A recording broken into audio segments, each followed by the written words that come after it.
동국제강요. 동국제강, 네, 매수가 예. 얼마실까요? 17,300원. 네, 비중 알려주세요. 70%요. 많이 담으셨네요, 동국제강. 예. 자신감이 좀 있으셨어요, 동국제강에 어제 대해서? 토마토 방송에서 보고, 아침에 보고, 예. 뭐 좋다 그러길래, 네. 뭐 차트도 봐도, 5일선은 위에서 놀고 이래가지고, 좀 비중을 아, 많이 담았습니다. 그래서 어제 바로 사신 거군요. 그리고 바로 예. 오늘 또 10% 장중에 올랐던데요. 19,100원 예. 찍었는데 약간 윗골이 달고 있습니다. 동국제강 사자마자 전화 주셨는데 어떤 게 궁금하실까요, 그러면? 네. 어제 추천하길래, 뭐 30% 까지는 수익이 날 수 있다. 그래서 아침에 한 팔고 기다리고 계속 꼬리를 달고 내려오래요. 그래서 조금 불안하시군요. 예. 30% 수익권이시면 한 26,000원까지는 올라가야 되거든요. 시청자님, 그 정도 목표가 잡으신 거 맞으시죠? 예. 예, 알겠습니다. 오늘 설강주 굉장히 분위기 좋은데 다른 종목들하고 비교도 좀 되실 것 같고 그러세요, 시청자님. 예. 네, 일단 들어보시고 목표가 항해 가능한 종목인지 저희 최병호 전문가님 의견 참고해 주세요. 예. 네, 오늘 히어로 종목들이 많습니다. 뭐 중소형주사에서는 워낙에 가볍기 때문에 상한가도 나오고 있는데 동국제강의 가격 조정폭이 조금 있거든요. 근데 오늘 오르다 말아서 약간 시큰둥하지 않을까라는 생각을 하고 계신 것 같습니다. 30% 수익 달성 가능한 종목일지, 네, 전문가님의 시각도 좀 전해주세요. 절반 매도 의견 드리겠습니다. 30% 초과분은 전량 매도 의견 드리겠고요. 제가 이렇게 작년 5월 달에 철강주부터 해서 건설 기자재 뭐 다 파시라 그랬습니다. 그래서 앞으로 2021년도 고가는 평생 회복될 수도 없다. 이렇게까지 강력히 이야기한 적이 있습니다. 왜 그러냐면 땅 파고 건물 짓는 시대가 아닙니다. 한마디로 말하면 이것은 그냥 공급에 대한 차질 때문에 철강석이라든지 여러 가지 공급에 대한 차질 때 제품 가격이 올라가고 그래서 비싸게 팔렸기 때문에 주식이 올라간 거죠. 이익도 많이 나고. 근데 결과적으로 수요가 탄탄히 늘어나는 시대가 돼야만 장기적으로 좋아요. 그럼 이 주식 가지고 작년 5월 이때 사가지고 물리신 분이 상당히 많을 거예요. 철강주가들은. 그러면 내가 내려왔을 때 추가 매수하든지 기다려가지고 회복할 수 있다. 본점할 수 있다. 이런 생각을 가지고 있는 분들은 잘 모르는 거죠. 지속적인 미래가 성장이 되고 산업이 발전하고 하면 아무리 높게 사도 가지고 있고 밑에서 사던 가지고 있으면 사상 고점을 돌파합니다. 그런데 철강주는 기본적으로 산업이 성장하는 산업이 아니죠. 꿀뚝주입니다. 세계적으로 지금 금리가 인상되면서 미국에도 지금 스태그플레이션 공포, 물가는 높은 상태에서 경기 침체가 오는 거죠. 물가가 높을 때는 공급 차질로 이런 철강이나 이런 게 가격은 높아져 있습니다.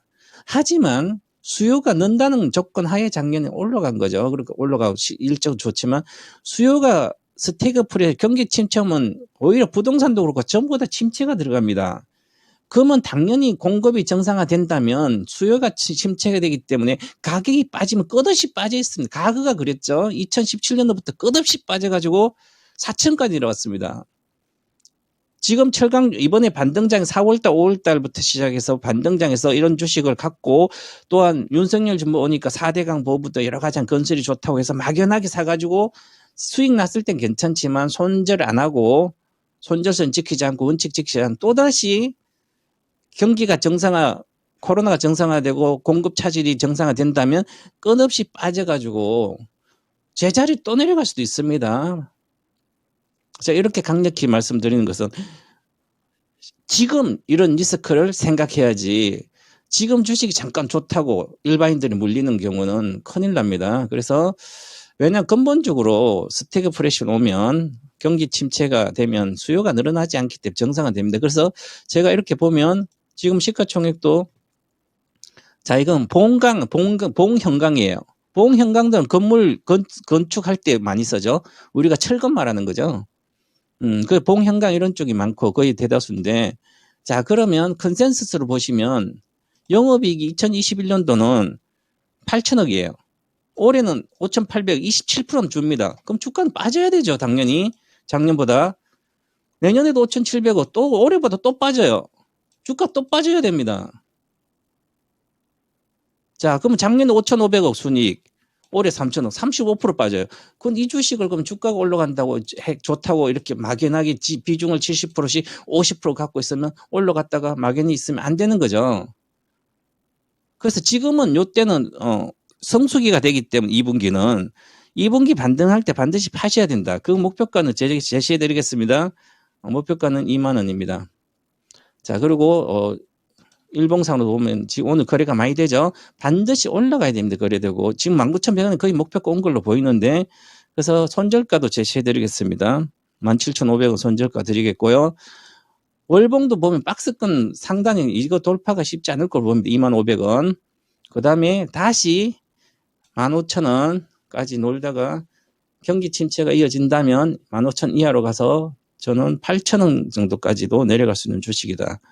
이렇게 보시고, 공급 차질에 의해서 가격 오른 것은 수요가 늘지 않으면 공급 차질이 해소되면 그냥 내려갑니다.